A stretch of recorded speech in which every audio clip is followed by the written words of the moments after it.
Šandor Šlajf iz Novog Sada, Nedim Hadži Ahmetović iz Negotina, Biserka Petrović iz Lazarevca, Dejan Milivojević iz Jagodine, Momir Knežević iz Kragujevca, Lela Grbić, Desimir Denić, Bojan Savić i Violeta Cvetkovska iz Beograda i Luka Dinić iz Paraćina učesnici su ovogodišnje 50. jubilarne Sisevačke likovne kolonije.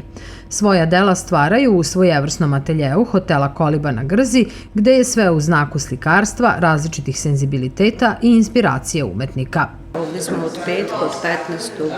avgusta i kolonija će trajati do 22. avgusta. Ima nas 10 učesnika kolonije. Uglavnom su ljudi koji su po prvi put ovde.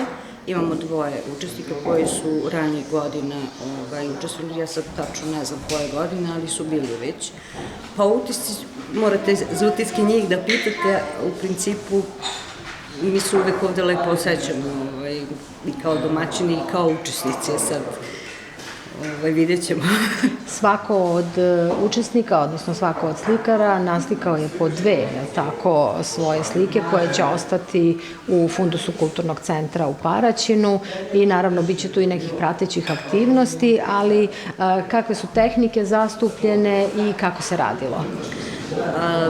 Tehnike su raznovrsne, zaista neko radi ulje, neko akril, neko pastama i svako po svom senzibilitetu i ono inače što rade u svojim ateljejima.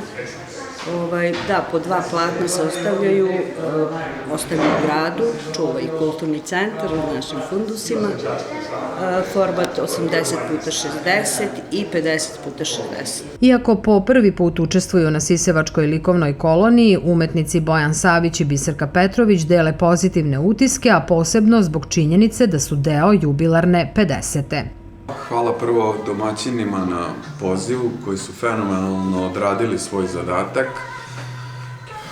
Ja ne bih samo u svoje ime rekao, ali daću sebi slobodu da kažem u ime svih ljudi koji su ovde na koloniji, koji smo došli, da je zaista fenomenalna atmosfera, da su dobri uslovi, da se nalazimo u prirodi, da sve što smo nešto, da kažemo, hteli, sve nam je ispunjeno i bukvalno su nas onako čuvali kao malo vode na dlanu. Tako da ovih 7 dana zaista nama čini jedno veliko zadovoljstvo da smo ovde i trudili smo se da uzvratimo to svojim radom kroz slike i da svojim nekim kreativnim radom zaista odgovorimo kako bi fundus bio što veći i bogatiji. Rukovodio sam se zaista prvo da iz Beograda skinem tu užurbanost, vrelost i to sve što je i onda prosto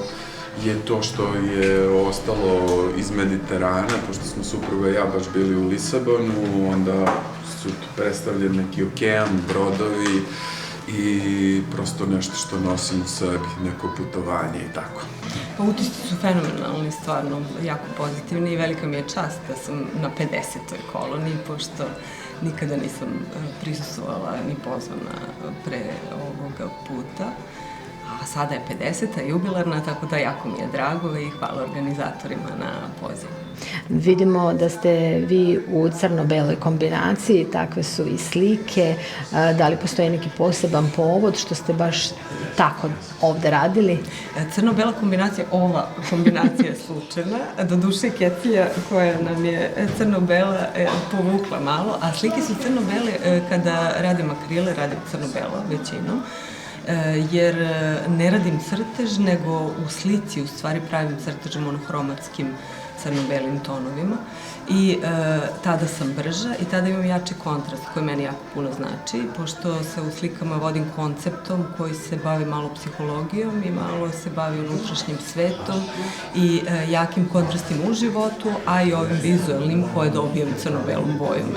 Pola veka stvaranja umetničkih dela na Sisevačkoj likovnoj koloniji predstavljeno je i na aktuelnoj izložbi u Galeriji Kulturnog centra pod nazivom Retrospektiva prvih 50 godina, koja sadrži selektovane slike sa prethodnih kolonija i koja će do sredine septembra biti otvorena za posetioce. Drugi deo aktivnosti posvećen jubileju biće organizovan u oktobru. Pored ostalog, usledit će izložba sa ovogodišnje kolonije i predstavljen poseban katalog sa imenima svih učesnika prethodnih 50 godina, kažu u Kulturnom centru, koji pod pokroviteljstvom opštine Paraćin i ove godine realizuje manifestaciju.